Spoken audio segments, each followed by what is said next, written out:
Alhamdulillahilladzi 'allamana bil qalami wal bayan. Amma ba'du, para asatiz, para masyayikh, para guru tuanku, para santri.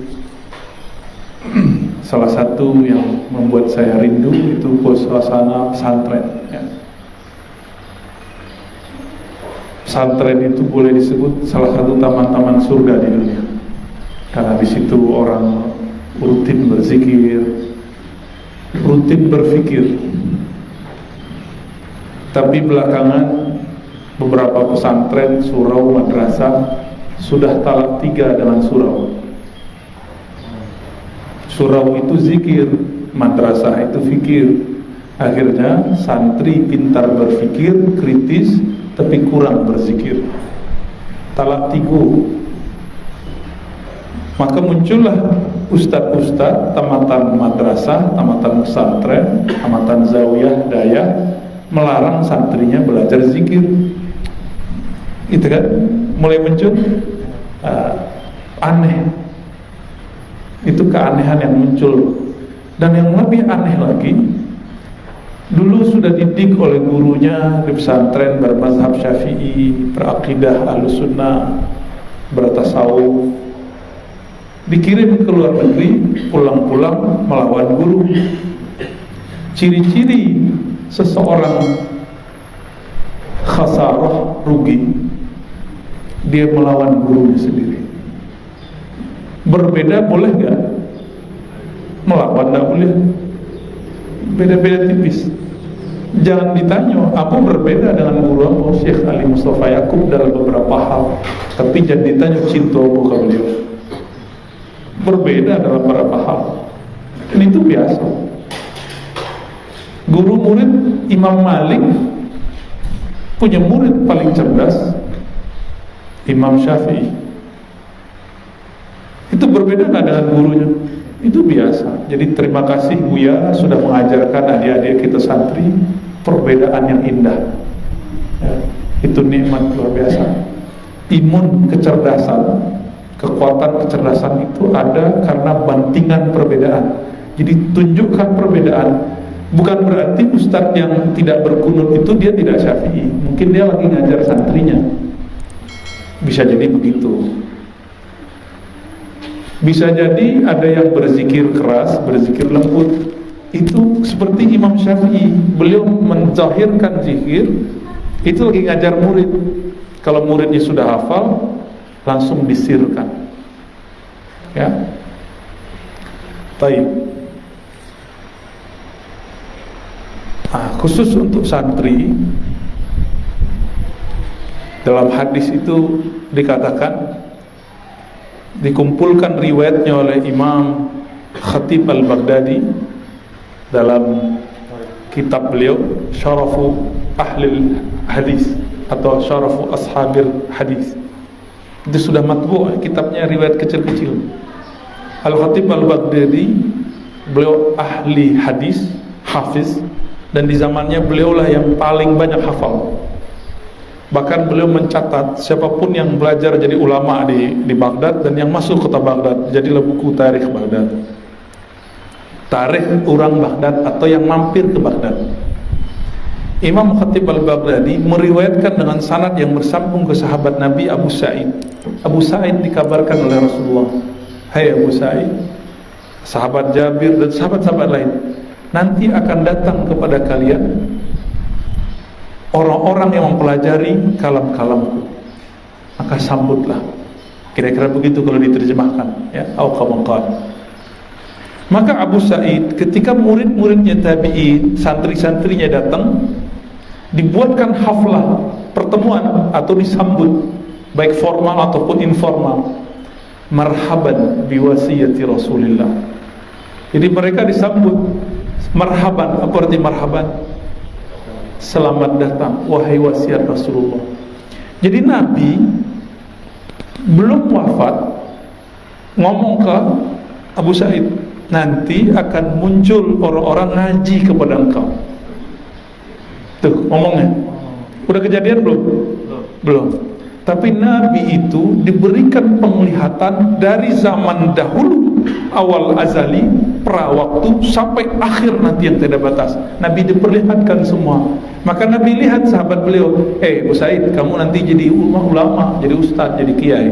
Nanti kalau datang, sambut. Ada orang yang datang kepadamu, sambut. Jadi Nabi itu udah baca-baca takdir orang. Tanabbuk namanya, yukhbir bima sayaqa, mengabarkan apa yang akan terjadi. Terjadi nggak? Terjadi. Ketika datang santri-santri dari kalangan tabi'in yang tadi ditanyakan Buya, khairul qurun qarni. Jadi beliau konfirmasi, dosen konfirmasi, lo kawan sadar ada. Ustaz, itu bah hadisnya. Itu gimana memahami hadis? Sebaik-baik kurun, kurunku. Kurun itu artinya apa kurun? Waktu, benda, waktu. Kurun jamaah dari qarn, satu tanduk. Satu tanduk itu maksudnya satu kali itu 100 tahun. Qarn. Setiap kali selesai 100 tahun disebut satu kurun. Dan Nabi mengatakan khairul kum qarni. Jadi ada 3 redaksi. Khairukum, sebaik-baik kamu yang hidup qarni, di kurunku. Jadi secara waktu yang lebih afdol, di mana Nabi hidup, di saat kapan Nabi hidup, itulah masa paling baik kalau percaya ke Nabi. Abu Jahal hidup semasa Rasulullah, baik nggak bagi Abu Jahal? Nggak baik. Berarti sesama Nabi belum tentu kita jadi sahabat. Ya coba bayangkan, malam tadi ada yang berkalam, saya ke Padang bolak-balik 7 kali, percaya nggak? Dalam waktu 1 jam, percaya nggak? Nggak percaya kan? Ente kazim, ente dajjal. Sama, di zaman itu Abu Jahal, Abu Lahab nggak percaya, tapi Abu Bakar percaya. Nah, semoga kita termasuk pengikut-pengikut Abu Bakar itu. Amin. Ya, makanya Nabi itu kalau hadir sekarang antum belum tentu jadi pengikutnya. Sama Al-Mahdi itu kalau hadir sekarang belum tentu percaya sama Al-Mahdi. Belum tentu. Ya, walaupun sudah hafal arba'in ya. Baru hafal arba'in lebih lagu. Biasa aja. Hafal alfiyah santai aja. Nggak ada kewajiban kita harus hafal ini dan itu. Yang wajib itu tadabbur, afala yatadabbarunal Quran, ta'aqul, afala ta'qilun, ya. Berakal. Ayatnya jelas. Maka setiap kali orang berakal, memanfaatkan akalnya, dia sedang menerapkan prinsip-prinsip Quran. Prinsip-prinsip Quran, ya. Abu Sa'id Al-Khudri datang murid. Makanya kemudian mengatakan marhaban, selamat datang wahai wasiat Rasulullah. Maka adik-adik santri, antum itu wasiat Rasulullah. Jaga-jaga adab sahabi itu ya. Si guru adab muallim, si murid adab muta'allim. Hadis khairul qurun, maka sebaik-baik adalah zaman Nabi itu secara zaman. Tapi di hadis yang lain Nabi mengatakan umatku semuanya baik, kullu khair. Seperti air hujan, awalnya hujan, akhirnya hujan sama-sama bagus, sama-sama berkah. Maka umat Nabi Muhammad awal dan akhir sama. Jadi sebaik-baik kurun zaman Nabi, tapi sebaik-baik umat awal dan akhir sama. Ya, jadi jangan terjebak dengan kata-kata salaf, kata-kata terdahulu. Kita lihat siapa salafnya. Kalau salafnya Abu Jahal, kalau salafnya Mu'tazilah, kalau salafnya Karramiyah, Muhammad bin Karram itu ahli hadis loh. Muhammad bin Karram wafat setahun sebelum Imam Bukhari 255 Hijriah. Sama dengan Imam Abu Abdullah Darimi, pengarang Sunan Darimi. Ya. Tapi ada Darimi yang murid yang terpengaruh bin Karram, namanya Utsman bin Said Darimi. Karena dia dulu pernah berguru ke Imam Ahmad bin Hanbali. Ibnu Taimiyah, Imam Salafi, mengira akidah Darimi yang junior ini akidahnya Imam Ahmad, padahal itu akidah Muhammad bin Karram, namanya Karramiyah. Kok nggak disebut Muhammadiyah? Ya kan? Jadi protes kawan pengikut Muhammad bin Wahab, jangan sebut kami Wahabi, kami ini pengikut Muhammad bin Wahab, Muhammadi dong. Ya Imam Syafi'i namanya siapa? Idris. Muhammad bin Idris. Muhammadiyah dong. Gitu. Imam Ahmad disebut mazhab Hanbali. Nama beliau Ahmad. Kenapa nggak disebut Ahmadiyah? Kiranya Ahmadiyah dibubarkan. Ya. Apa lagi? Tapi kalau di Mesir ada Thariqah Ahmadiyah. Ada Thariqah Ahmadiyah, bukan Ahmadiyah Qadiani, bukan. Jadi secara zaman, betul zaman Nabi yang paling mulia. Tapi secara sosok, siapapun yang mewarisi ilmu Nabi, percaya kepada Nabi, bersanad kepada Nabi, lahir batin, maka mereka orangnya khair, diberkati, akan diberkati. Percaya nggak dengan keberkahan Nabi itu? Kalau seseorang percaya kepada keberkahan Nabi, apa kata Nabi? Naddarallahu imra'an sami'a maqalati. Allah akan berikan nadrah. Nadrah itu cahaya wajah kebahagiaan. Sami'a maqalati, mau mendengarkan kalam-kalam aku, mendengarkan ajaran-ajaran aku. Maka adinda yang sudah menghafalkan hadis, semakin banyak hadis dihafalkan, semakin banyak modal nadrahnya. Apa arti nadrah tadi? Cahaya wajah, kebahagiaan. Makanya orang yang paling bahagia di bumi adalah orang yang paling banyak menyimak ajaran Nabi, tapi lewat sanad, supaya ada adabnya. Sami'a maqalati. Apa sebab? Di masa Rasulullah ada YouTube nggak? Ada buku yang dicetak nggak? Ada terjemahan nggak? Ada rekaman nggak di masa Rasul? Nggak ada. Maka di zaman itu kalau ada hadis sami'a, itu berarti hadara.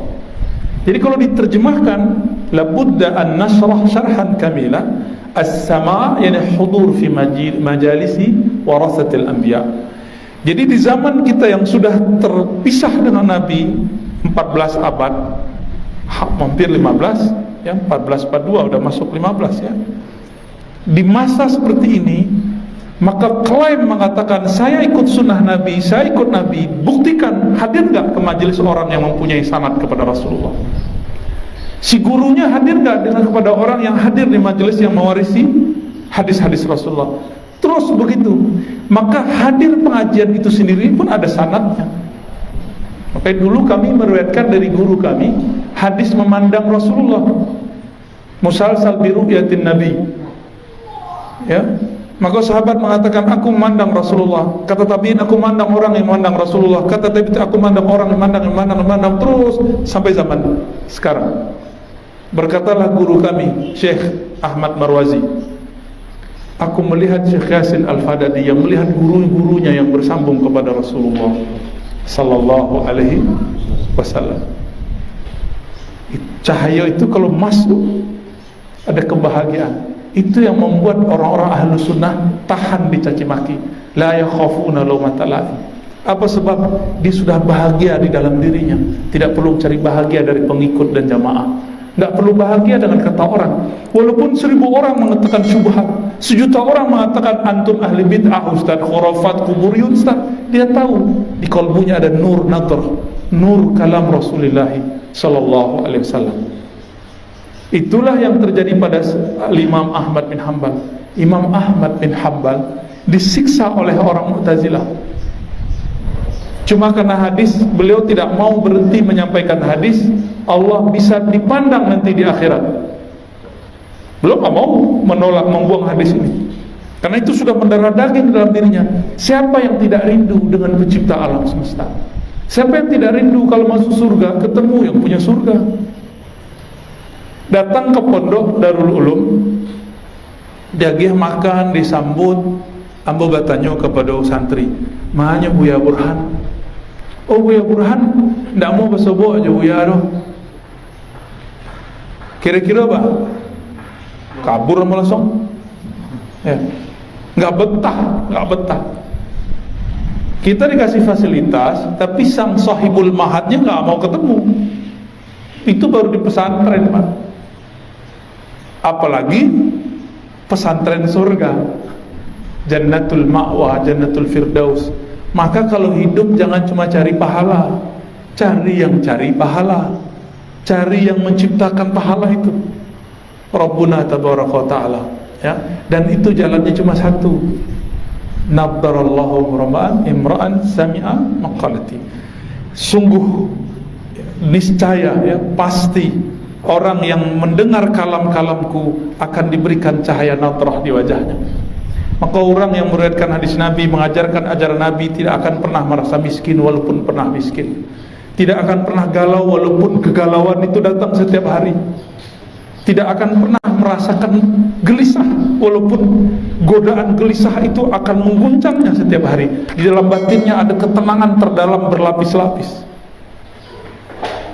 Semoga kita diberi itu. Kuncinya dengarkan kalam Nabi sallallahu alaihi wasallam. Kalam Nabi itu ada yang dihafalkan bernama kitab hadis, ada yang dikerjakan bernama fikih, ada yang dirasakan bernama tasawuf. Maka belajar tasawuf itu sama kalam Nabi. Belajar fikih itu fiil perbuatan Nabi. Belajar teks kitab hadis itu hafalan tentang kalam-kalam Nabi. Jadi jangan dipisah-pisah. Kalau sudah paham begitu, pantaskah seorang penghafal kitab hadis ngejek ahli tasawuf?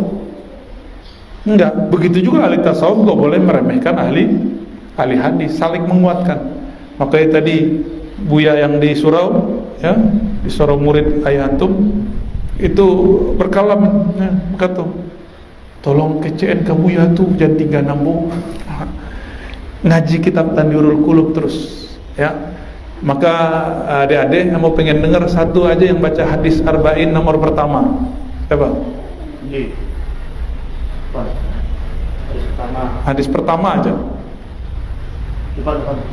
Saya sini. Paling gampang kok hadisnya. Orang nggak sholat ya hafal. Ya, namanya siapa?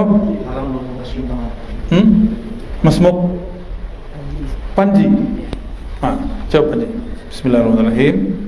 Bismillahirrahmanirrahim. Al-hadits al-awwal an Amirul Mu'minin Abi Hafs Umar bin Khattab radhiyallahu anhu qala sami'tu Rasulullah sallallahu alaihi wasallam yaqulu innamal a'malu binniyat wa innama likulli imri'in ma nawa faman kanat hijratuhu ila Allah wa rasulih fa hijratuhu ila Allah wa rasulih wa man kanat hijratuhu ila dunya yusibuha aw imra'atin yankihuha fa hijratuhu ila ma hajara ilayhi rawahu Bukhari wa Muslim. Baik. Duduklah. Itu permulaan hadis ada di Bukhari, kemudian oleh Imam Nawawi ditaruh di hadis yang pertama. Dengan ini ajaztuka Syekh Al-Ma'had Burhan Antabas. Nah, wal masyayikh, ya, wal asatiz. Santrinya mampir ke ustaz nanti.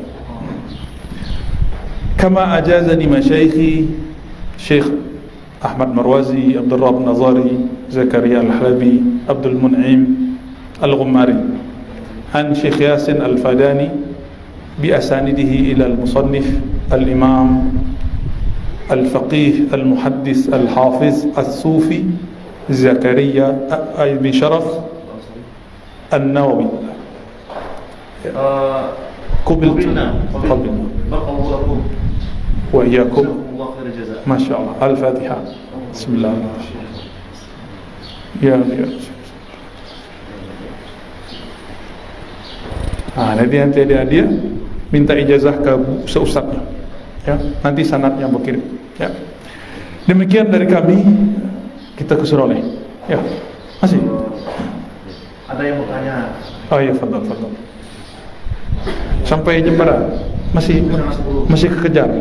Kan ke surau antum? Iya, nanti setengah jam lagi. Oke. Nanya ke Buya salah. Ke Buya Burhan saya nanya.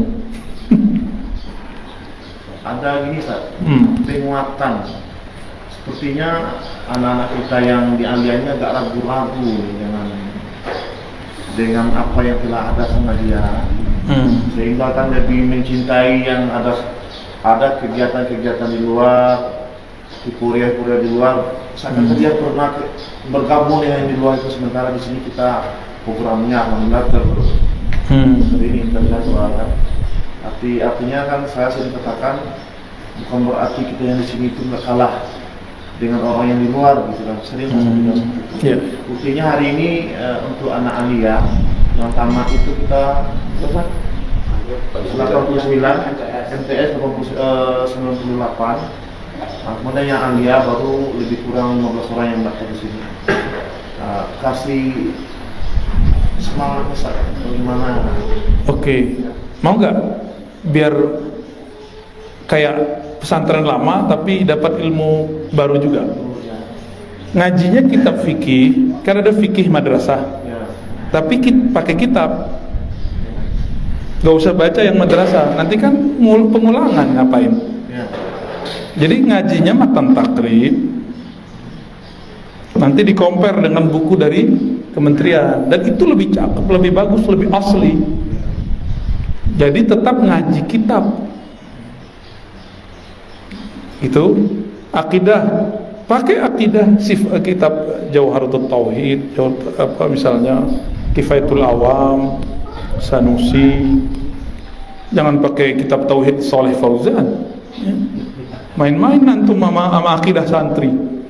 Itu amanah semua kiai-kiai, buya-buya, tuanku-tuanku, tengku-tengku, tuan guru di pesantren. Hati-hati, jangan coba-coba main-main cuma karena kita punya janji dengan sang pemberi derma untuk lalu merubah. Tanggung jawab dunia akhirat. Tanggung jawab dunia akhirat. Ya, dan ambo yakin di siku aman ya. Mulai jadi ngajinya tetap buku akidah akhlak, tapi kitabnya pakai kitab. Coba kita ngaji, jadi nggak usah terjadi pengulangan, waktunya akan efektif, nggak ada stres santri.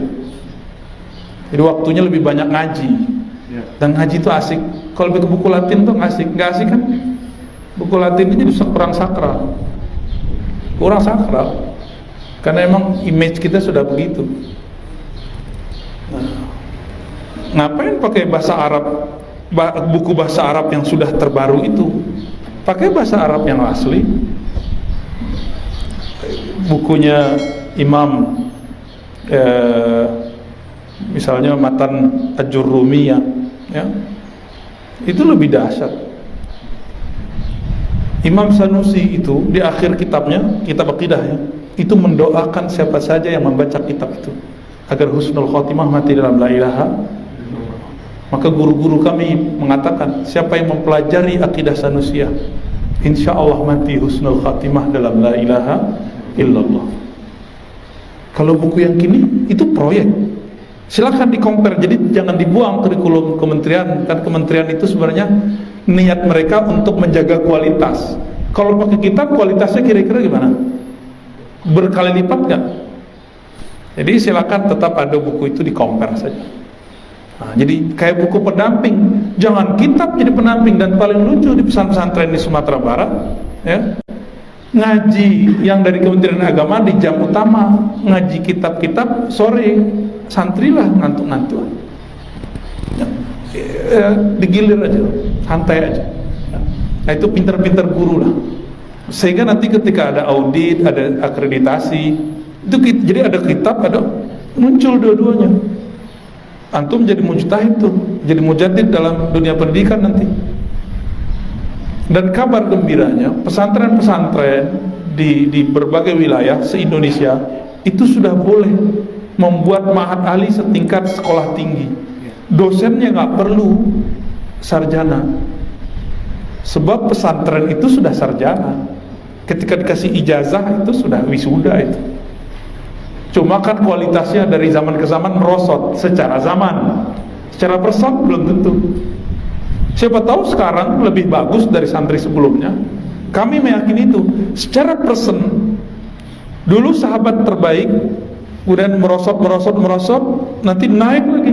Begitulah terus. Dan ini zaman mau naik, makanya sekarang mendapatkan ilmu mudah. Bisa dari YouTube, bisa dari Google, bisa dari. Maka ustadz-ustadz harus melek teknologi. Sekolah keren itu bukan berarti punya infokus, proyektor, bukan. Sekolah bagus itu yang bisa baca literatur yang berat-berat. Sepakat gak Bu ya? Infokus gagal, tapi pulang-pulang dari kampus kalah lo di anak kelas terakhir baca kitab, baca buku. Nah itu perasaan beliau ketika ngampus. Ya Bu ya, dulu baca kitab, Masya Allah, bisa di-i'rab 3 kali jalan. Teks tuh dijelaskan status hukum, cara bacanya 3 cara. Kini ragu-ragu baca kan. Jadi mohon maaf orang kampus, kadang-kadang ngampus bagi santri tidak selalu baik. Nah, negeri kita, negara kita lama fasilitasi. Jadi selama ini yang ada cuma SD, SMP, SMA, kampus. Sekarang udah ada madrasah, ibtidaiyah, sanawiyah, aliyah, ma'an ali. Tapi syarat ma'an ali harus sekian tahun dulu madrasah. Semoga nanti ini wujud nanti ada ma'an ali seharusnya. Studi bandingnya bulan Juli ke Aceh insyaallah. Ke Aceh ya? Ini kan Juni. Langsung ke Aceh. Iya langsung lah. Antum kan punya sanad ke situ kan? Ya. Seketika mau cerita tentang sanadnya. Jadi orang itu akan merasa berkeluarga kalau faham sanad gurunya. Akan beradab ketika ketemu murid dari guru-gurunya atau kawan dari guru-gurunya di luar. Salah satu pesan-pesan dari masyayikh ahli hadis dari dulu, kenali sanadmu, berhati-hatilah di luar ketika ketemu ulama selain guru-gurumu. Apa sebab? Guru kita punya guru, contoh dulu siapa pendiri Darul Ulum sih kau? Tengku siapa? Tengku Abdul Rauf berguru ke Abun Tanah Merah. Beliau siapa namanya? Iya, Abun Tanah Merah namanya. Ke Abuya Tanah Syekh Wali. Nah, Abun Tanah Merah belajar dengan Muhammad Wali Fahimi, Sunda Wali. Oke. Sunda Wali, Syabdul Wani. Syabdul Wani. Syabdul Wani langsung dijawab buku guys. Antum catat gitu? Ya. Tulis tak? Ya. Mahal itu infonya. Itu torekotnya itu. Ngaji kitabnya. Darul Ulum. Syekh Mudawali. Syekh Mudawali ya. Syekh Mudawali ngambil sanadnya ke Syekh Muhammad Jamil Jauh salah satunya. Nah, Syekh Jamil Jauh ya? Berarti antum sebelum ke Aceh ke Jauh dulu. Ya. Gimana?